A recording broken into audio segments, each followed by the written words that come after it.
أهلا ومرحبا بكم معنا مشاهدينا الكرام في حلقة جديدة من بانوراما. ما طبيعة المخاطر الأمنية التي تقلق روسيا وكازاخستان في أفغانستان وآسيا الوسطى؟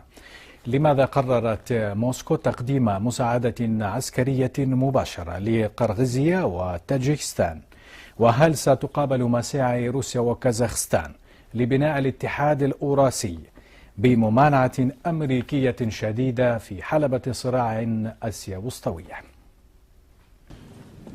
المسائل الأمنية تتسم بأهمية خصوصية لنجاح مشروع الاتحاد الأوراسي الذي بادرت روسيا إلى تأسيسه في المجال ما بعد السوفيتي، وتزداد حدة هذه المشكلة مع اقتراب موعد انسحاب القوات الأمريكية من أفغانستان عام 2014.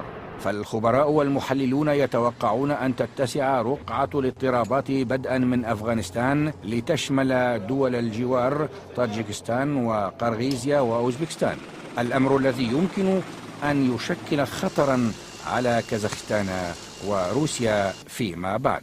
ولذا قررت روسيا تقديم مساعدات عسكرية إلى قرغيزيا وطاجيكستان وإعادة تسليح جيشهما بالسلاح الروسي الحديث. نقاد هذا القرار يعتقدون بأن توريد السلاح الروسي إلى قرغيزيا وطاجيكستان لن يحل مشكلة الاستقرار السياسي والاجتماعي في هذين البلدين، إلا أن السلطات الروسية على يقين من أن تعزيز القدرات الحربية لدول منظمة معاهدة الأمن الجماعي يساعد على التصدي الفاعل للتحديات الأمنية في أعقاب انسحاب الأمريكيين من أفغانستان. وإلى ذلك لموسكو مصلحة في التصدي لمخططات الولايات المتحدة الرامية إلى تعزيز مواقعها في بلدان آسيا الوسطى، ولذا تسعى روسيا إلى الوقوف في وجه بناء قواعد حربية أمريكية جديدة في المنطقة. وتجدر الإشارة إلى أن قيادة حلف الناتو قد شرعت في مباحثات مع تلك الدول بشأن استخدام أجوائها وأراضيها لنقل قوات الحلف عبر قرغيزيا وطاجيكستان وأوزبكستان وكازاخستان.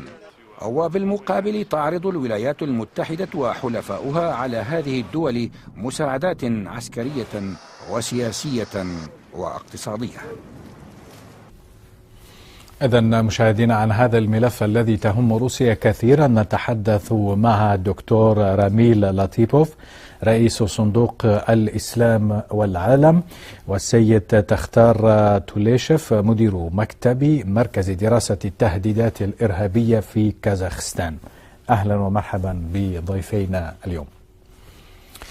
دكتور راميل، بداية، هل بالضرورة انسحاب القوات الأمريكية من أفغانستان أو جل القوات الأمريكية والقوات الدولية من أفغانستان هل بالضرورة برأيك يجلب مشاكل أمنية على روسيا؟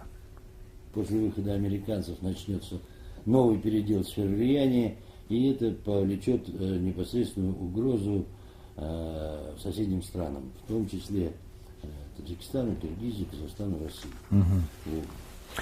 يعني تقصد أنه في حال تنفيذ المراحل النهائية للانسحابات الممرحلة تتوقع أن تنهار الدولة الأفغانية؟ Афганское государство за свою историю доказало, что оно в связи с постоянными внешними агрессиями делится постоянно на два лагеря. Часть поддерживает по тем или иным причинам оккупантов, вторая часть с ними борется. И после вывода войск тех, кто там контингентов, эти части начинают делить власть. طيب، لكن سيد تختار، الوضع في أفغانستان قبل الغزو الأمريكي لهذه البلاد وبعد الغزو الأمريكي، لو تقارن بين الحالتين ماذا تقول؟ ألن يكون الوضع أخف قليلا بعد مغادرة الأمريكان لأفغانستان؟ На 2002 год произведено было в Афганистане около 2000 тонн наркосодержащих веществ. К 2012 году оно уже возросло до